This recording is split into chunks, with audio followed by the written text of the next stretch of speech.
So we moved from Maryland about 5 years ago and found ourselves here at the church. My alcoholic tendencies were just driving me into a place where I was drinking every day. I was angry every day. I grew up in a very toxic household, and I don't want that for my children, but I was giving that to them. You couldn't get a straight answer from him. And so in trying to have conversations as a couple, there was definitely a lack of trust. I was addicted to prescription pills. While I wasn't drinking, I was using as a replacement for the alcohol. I couldn't really figure out a way out, and her only way out was to leave. I looked at my pride and my ego, and I looked at all the things that were just eating me up, and I said, I can't do this anymore. I have to surrender.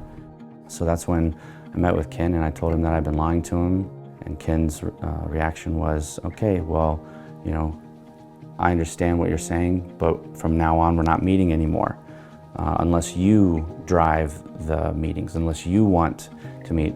As soon as he actually started applying that, it was night and day. And from there, it was a whole different relationship.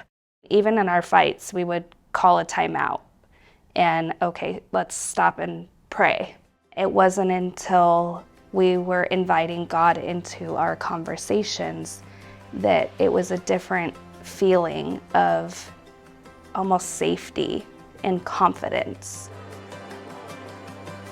I was in church and we had talked about baptisms, and I looked at the day because we pulled it up on our phone to look at the day, and it was my birthday. What better way to die of the old me and have a rebirth of the new me? And right when I stepped into the water, I just remember it was super warm. All of the surrounding lights and everything, it just kind of went away. It was just me and Kim in the waters right there. I go back to that moment every single morning. I literally felt myself fall away from my old self. It was like a prime example of our journey and our relationship.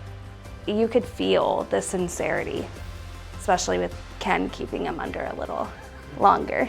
I continue to get poured into by God. We prayed about being table leaders for our married table group, and God said that's where we need to be. I'm just so thankful that we get the opportunity to mentor and be around other married couples.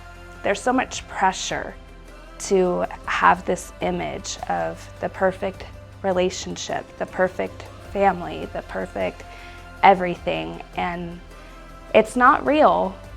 Even though that you go through so many struggles, so many addictions, so many low points in your life, that there is a way out. We didn't give up. We kept inviting God into our marriage and into our conversations. Our marriage was dead, and we were able to find, through God, the resurrection and the rebirth of our marriage. When heaven collides with earth, lives are made new.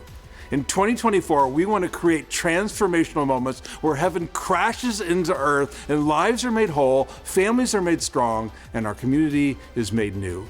You can participate by going to crb.gives today.